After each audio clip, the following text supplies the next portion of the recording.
ऐलान करने जा रहा हूं। जैसा कि सबको पता है कि आम आदमी पार्टी सच्चे दिल से ईमानदार पार्टी है। आम आदमी पार्टी एक एंटी करप्शन आंदोलन से निकली हुई पार्टी है और आम आदमी पार्टी की दिल्ली और पंजाब की सरकारें तहे दिल से ईमानदार सरकारें हैं। हम एक पैसे की भी हेरा फेरी बर्दाश्त नहीं करेंगे। जब मैं पंजाब में चुनाव प्रचार करता था, गांव गांव जाता था, कस्बों में जाता था, तो लोगों के चेहरे पर मैं एक उम्मीद देखता था। लोगों की आंखों में एक उम्मीद मुझे नजर आती थी कि शायद कोई आएगा जो हमें भ्रष्टाचार की इस दलदल से बचाएगा।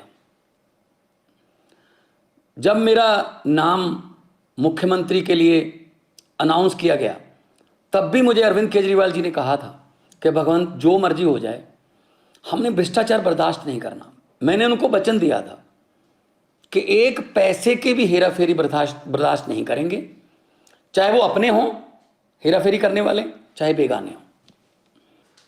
इसी सिलसिले में मेरे ध्यान में एक केस आया कि मेरी सरकार का, पंजाब सरकार का कैबिनेट मंत्री अपने डिपार्टमेंट में टेंडर और बाकी खरीदो फरोख्त में से 1% कमीशन मांग रहा था। तो मैंने उसको गंभीरता से लिया।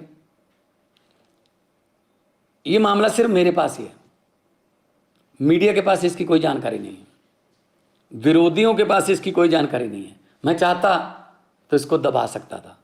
अगर मैं ऐसा करता तो मैं लाखों करोड़ों पंजाबियों का दिल तोड़ता जिन्होंने मुझ पर यकीन किया।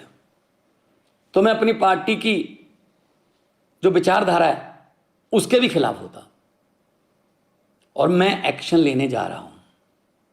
उस मंत्री का नाम है डॉक्टर विजय सिंगला, जो कि सेहत मंत्री पंजाब में कैबिनेट में थे। जब मैंने उनको ये सबूत दिखाए तो उन्होंने अपना गुनाह कबूल भी किया।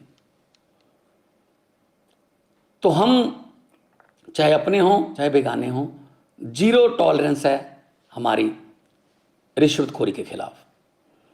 मैं सबको कहना चाहता हूं कि अब सिस्टम बदल गया है।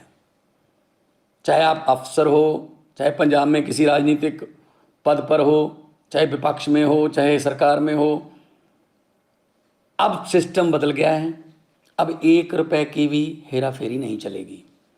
हम 1%, लोगों का 1% पैसा भी बचाएंगे। लोगों की जेबों पर डाका नहीं डलने देंगे। और ये इतिहास में दूसरी बार हो रहा है। 75 साल इतिहास हो गया देश का, आज़ादी को बाद 75 साल हो गए। ये दूसरी बार हो रहा है इतिहास में। पहले 2015 में अरविंद केजरीवाल जी ने अपने फूड सप्लाई मिनिस्टर को 5-6 लाख रुपया ऑडियो पर मांगते हुए, उसी ऑडियो को सुनकर उनको मंत्रिमंडल से बर्खास्त किया और केस सीबीआई को दिया। और आज पंजाब सरकार ये फैसला लेने जा रही है। कुछ विपक्षी पार्टियां वाले ये सवाल उठा सकते हैं कि जी देखो, 2 महीने में ही भगवंत मान की सरकार में एक करप्ट मंत्री पकड़ा गया। मैं उनको ये बताना चाहता हूं कि उस पर एक्शन भी मैं ही ले रहा हूं। इससे पहले कई मुख्यमंत्रियों ने ये कबूल किया था कि मेरे मंत्रिमंडल में बहुत से मंत्री जो हैं माफिया से जुड़े हुए हैं और करप्शन करते हैं, लेकिन उन्होंने कोई एक्शन नहीं लिया। लेकिन आम आदमी पार्टी कट्टर ईमानदार पार्टी है। हम अपने मंत्री पर सख्त एक्शन ले रहे हैं और पुलिस का मामला भी, पुलिस को उसके खिलाफ कार्रवाई करने के निर्देश भी दे रहे हैं। बहुत से लोग ऐसे हैं जिनके दिमाग में ये धारणा है कि ये करप्शन का ताना बाना बहुत बड़ा है, ये टूट नहीं पाएगा, ये करप्शन ऐसी चलती रहेगी। बिल्कुल भी ऐसा नहीं है। अगर नीयत सच्ची हो सब कुछ हो सकता है। अरविंद केजरीवाल जैसे भारत मां के सपूत हों, जिन्होंने पार्टी ही एंटी करप्शन मूवमेंट से निकलकर बनाई, और उनके साथ मेरे जैसे हजारों वतनप्रस्त सिपाही हों, तो ये देश बदल सकता है। भगत सिंह जी को ये कभी भी चिंता नहीं थी आज़ादी कैसे आएगी। उनको चिंता ये थी कि आज़ादी के बाद देश कौन से हाथों में जाएगा, कहीं फिर तो नहीं लूट मचेगी। लेकिन हम भगत सिंह के सपनों की आज़ादी को घर घर तक पहुंचाने के लिए वचनबद्ध हैं। इसी सिलसिले में हमने ये एक्शन लिया है।